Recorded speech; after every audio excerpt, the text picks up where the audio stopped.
wine. Ya, aftertaste-nya. Apakah ini merupakan kopi asli atau kopi percampuran dari jenis kopi Liberica dengan jenis kopi yang lain? Tidak, dia pure kopi Liberica, tetapi melalui proses fermentasi. Proses fermentasi yang tidak menghasilkan alkohol, karena biasanya kan kalau fermentasi biasa ada kadar alkoholnya, ini tidak. Jadi kita dapat, bukan kita dapat, teman-teman dapat taste-nya, rasanya yang sepatnya seperti kita mencicipi wine. Dan sekali lagi ini menjadi kebanggaan, karena ini hasil dari kreativitas anak-anak muda yang telah kita fasilitasi dalam sentra kopi yang ada di Banyorang dan dimanfaatkan untuk mereka berkreasi, beraktualisasi, dan melahirkan produk seperti ini, Kak. Oke, mungkin dari background sejarahnya Pak Bupati, kopi jenis Liberica ini kemudian diolah sedemikian rupa menjadi kopi wine. Itu sejak kapan mulai dikembangkan di Bantaeng? Kemudian pemberian nama kopi wine itu sejak kapan, Pak? Ini yang unik, Kak. Kopi wine ini, Liberica ini, kalau masyarakat desa itu mengenalnya dengan sebutan kopi Balanda, karena dia kan tinggi besar. Tinggi besar. Nah, memang sejarahnya dibawa oleh orang Belanda dulu ke Bantaeng. Nah, karena dia besar, akhirnya dia dijadikan pembatas kebun. Dijadikan pembatas kebun dan tidak ada nilai ekonomisnya. Masyarakat lebih konsen ke Robusta, Arabica. Padahal, nah itu tadi saya bilang, saya sangat bangga sekali dengan anak-anak muda di Bantaeng yang mampu melihat, memanfaatkan sebuah komoditi yang hasilnya bisa kita, karena tadi sudah rasakan seperti apa nikmatnya kopi wine. Oke, dengan boomingnya kopi wine ini, bagaimana, apakah produksi yang ada sekarang bisa mencukupi permintaan pasar? Iya, sementara memang dia dalam produksi yang terbatas, tetapi kita coba masukkan dia dalam kelas yang lebih premium. Jadi biasanya kan yang bikin penasaran kita yang sedikit-sedikit ya. Tetapi, atau sengaja ditahan-tahan. Tapi memang itu karena jenis populasinya yang belum banyak. Nah, baru dalam 2 tahun terakhir ini kami pemerintah kabupaten disupport oleh pemerintah provinsi, Kementerian Pertanian untuk mengadakan bibit ini. Ini juga selain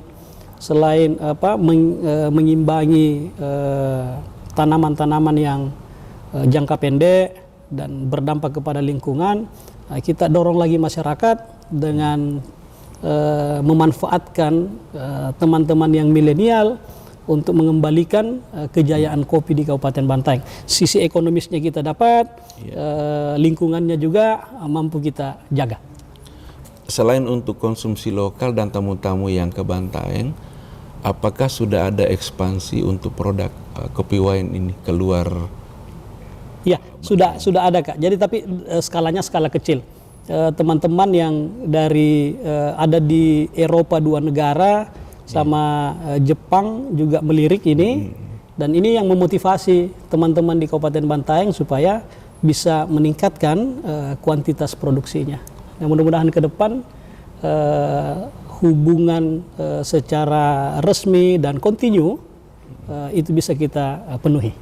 Ya, terus untuk penikmat kopi seperti saya, Pak Bupati, tadi sudah mencoba, memang aromanya berbeda dengan aroma kopi yang lain.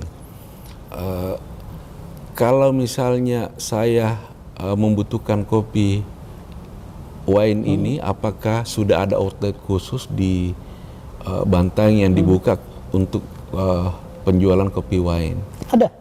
Tapi marketing yang paling bagus itu saya. Jadi kalau kita butuh lewat saya. Saya takutnya kalau lewat Pak Bupati dalam gratis. Ini kan selain kopi, Bantaeng juga punya produk unggulan yang lain, Ya. katakanlah cengkeh dan lain-lain.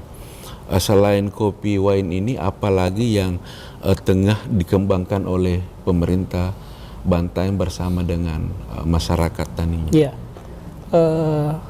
Saya perlu sampaikan Kak bahwa memang aktivitas masyarakat di Kabupaten Bantaeng itu 98% itu di sektor pertanian.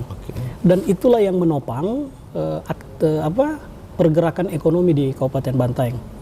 Kami tumbuh di 8,86% di 2021 pertumbuhan ekonomi itu didominasi oleh sektor pertanian.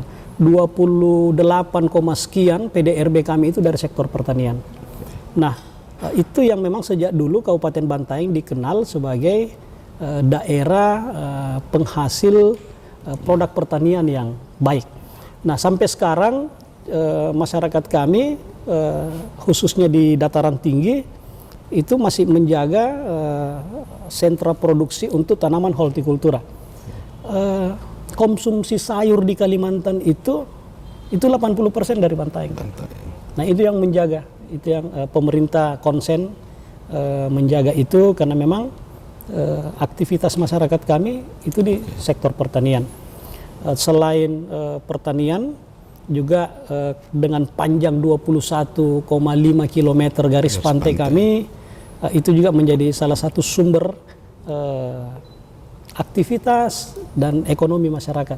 Rumput laut kita bisa saksikan dan saya bersyukur Kak hari ini produk-produk pertanian dan rumput laut kita saya tadi turun ke daerah Pak Jukukang, petani budidaya menyampaikan, Pak, alhamdulillah hari ini adalah hari yang di mana kondisinya harga yang tertinggi di masyarakat. Yang mudah-mudahan menjadi sebuah kesyukuran. Begitu juga produksi tanaman hortikultura kita. Harga bawang lagi bagus-bagusnya, harga sayur-sayuran lagi. Dan itu menjadi berkah bagi kami di Kabupaten Bantaeng. Iya, kalau tanaman pangan sendiri Pak Bupati, saya lihat tadi juga hamparan sawah di sawah. mana-mana. Iya. Tetap menjadi prioritas. Tetap menjadi prioritas. Tapi memang kami terbatas dengan luasan lahan. Tapi Tuhan ini maha adil. Dengan lahan yang terbatas, kualitas kita yang terbaik di Sulawesi Selatan. Berarti menggenjot yang betul-betul kualitas ekspor ya? Iya, insya Allah. Tadi Kak Arsad pasti bisa lihat bagaimana ada padi yang tumbuh berhadapan dengan laut kan, hanya di Bantaeng yang ada. Ya.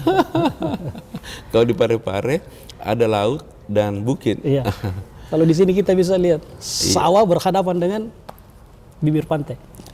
Iya, pemirsa Pajar Official, itulah bincang-bincang santai saya dengan sahabat saya, Bupati Bantaeng, terkait dengan pengembangan berbagai sektor di Kabupaten Bantaeng. Kita tentu mendukung upaya yang dilakukan oleh pemerintah dalam meningkatkan perekonomian masyarakat di berbagai sektor, terutama di sektor pertanian secara umum, perkebunan secara khusus, dan tanaman pangan. Terima kasih Pak Bupati atas wawancara santainya. Kita akan berjumpa lagi dalam episode selanjutnya. Terima kasih, Arsad. Silakan. Kita nikmati kopi wine. Kalau wine kan harus tos. Jangan pulang sebelum habis, Pak.